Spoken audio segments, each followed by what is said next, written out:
She had only offered him a moment of kindness, a simple gesture of humanity, yet that's all it took for her world to unravel. In the blink of an eye, what was meant to be a small act of compassion at her workplace spiraled into a series of unforeseen events. Now, as she faced the harsh consequences, the reality of her situation began to sink in. Kindness could cost her everything. Welcome to Untold Narratives. Let's get started. Emily Grayson had always been the heart of the small grocery store she managed. A widow in her mid-40s, Emily had long ago learned the importance of compassion in a world that often seemed too rushed to care. Her store, nestled on the edge of a busy New Jersey town, was more than just a place to buy groceries.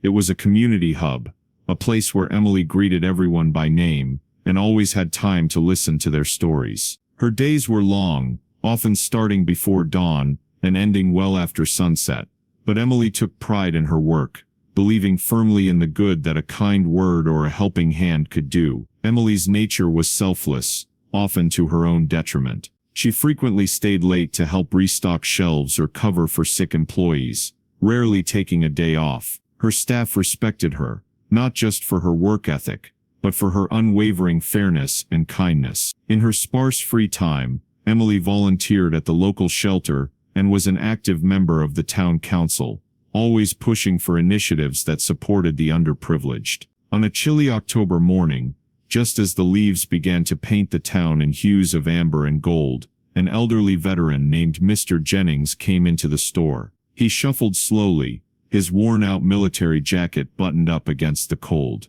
As Emily restocked the shelves, she noticed Mr. Jennings' hesitant pause in front of the bread aisle, his eyes lingering on a loaf of bread before he carefully placed it back on the shelf. Something about his manner struck a chord in Emily's heart. Approaching gently, Emily struck up a conversation, learning that Mr. Jennings was struggling to make ends meet on a fixed income that the relentless inflation had rendered insufficient. Moved by his plight, Emily discreetly slipped an extra loaf of bread and some other essentials into his bag, whispering that it was on the house. She knew it was against company policy to give away merchandise, even if it was just a few small items. But to Emily, it was a minor rule break for a significant cause. The small act of kindness did not go unnoticed. A new assistant manager, keen to make an impression on the corporate higher-ups, had observed Emily's interaction. By the end of the day, word had reached the district manager,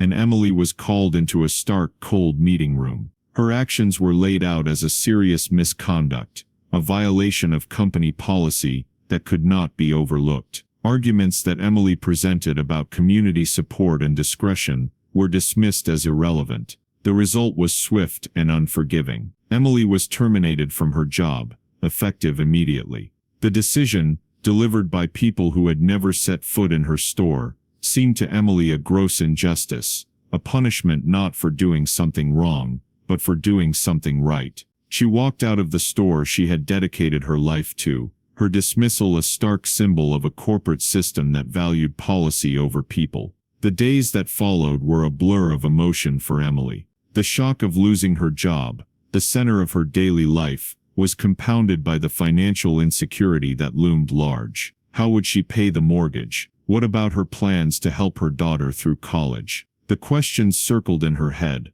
each one a sharp jab to her stability. But it was the societal judgment that stung the most. Rumors swirled through the town, some painting her as a thief, others as a martyr. Old friends seemed to look at her differently, and even some of her staff, those she had treated like family, questioned her judgment. Emily grappled with a profound sense of isolation. Her act of kindness had isolated her from the very community she had served for so long. At night, Emily lay awake, replaying the moment of kindness over and over. Had she been wrong to help Mr. Jennings the way she did? The internal struggle was relentless. She felt betrayed by the company, by the community, and confused about her own beliefs. The weight of her decisions pressed down on her, a burden that was both emotional and existential. Emily knew she had acted from a place of compassion, but as the days passed, doubt crept in, clouding her conviction with fear and regret. Yet, through the turmoil, a resilient spark within Emily began to kindle.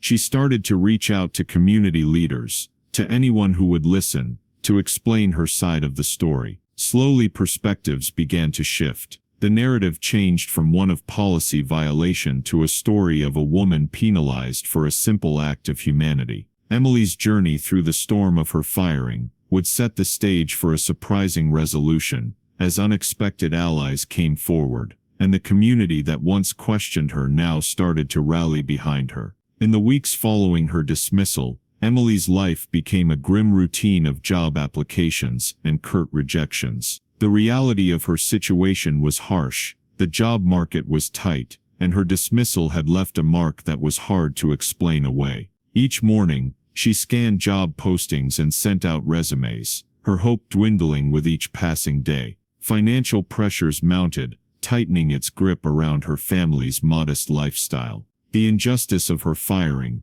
burned at her, a constant reminder of the price she had paid for a moment of kindness. Her community's mixed reactions added to her sense of isolation, making her question the integrity of the very values she had lived by. However, Emily's story began to resonate beyond the whispers of her small town. A local journalist, intrigued by the moral complexity of her situation, wrote a compelling feature on her. The article highlighted not just the circumstances of her dismissal, but Emily's history of community service and her undeniable impact on the local area. It wasn't long before the story was picked up by larger networks, sparking a widespread public debate on corporate policies versus human compassion. As her story spread, it eventually reached the ears of a staffer in the governor's office, who was moved by Emily's ordeal and saw an opportunity to highlight an important societal issue. The staffer presented Emily's case as emblematic of the need for compassionate leadership in business practices. Intrigued and concerned,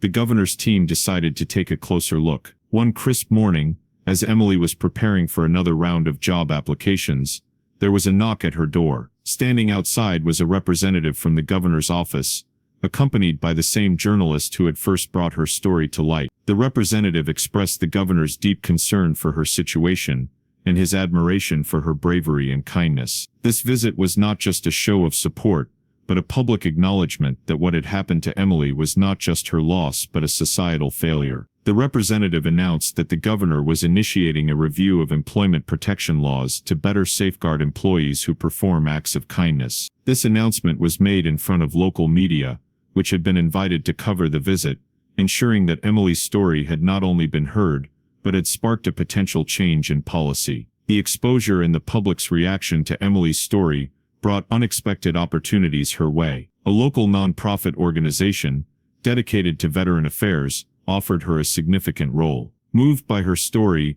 and her genuine care for veterans like Mr. Jennings, they believed Emily embodied the values they stood for. The job not only offered her a chance to rebuild her career, but also to continue her work in a meaningful way, directly impacting lives positively. Moreover, Emily was invited to speak at various community events and seminars about the importance of compassion in business. Her story had turned her into an advocate for change, influencing not just local businesses, but also sparking discussions on national platforms about corporate responsibility and ethical leadership. As she stepped into these new roles, Emily felt a profound sense of vindication and purpose. The very act that had cost her everything was now paving a path to new beginnings. Her resilience and steadfastness in her principles had not only restored her life, but had begun to influence broader societal changes. The reward was not just in the opportunities that came her way, but in the recognition that kindness could indeed be powerful and transformative. In this way,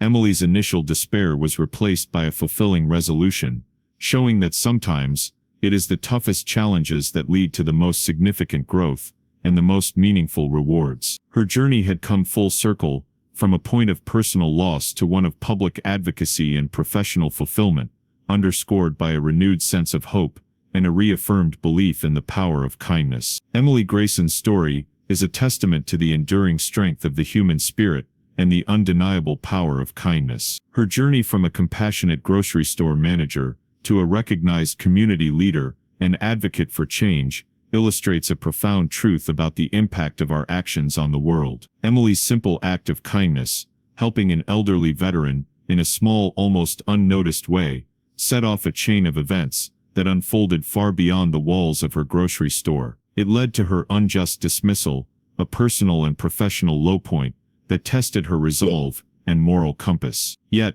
it was this very act of kindness that eventually rallied a community, influenced state policy, and reshaped her life in ways she never expected. Her experience underscores an important lesson: standing up for what is right is not always easy, and it can sometimes lead to unexpected challenges. However, the essence of moral courage lies in the willingness to face such challenges, even when the consequences are uncertain. Emily's story shows us that while the path of kindness and integrity might be fraught with difficulty, it holds the potential to effect significant positive change. Acts of kindness are never truly small. They ripple out into the world, sometimes touching lives in ways we could never anticipate. Emily's act of kindness, though small and personal, became a catalyst for larger discussions about corporate ethics and compassionate leadership. It not only changed her life, but also touched the lives of countless others who heard her story and felt inspired to act with kindness in their own lives. Emily's journey teaches us that every act of kindness,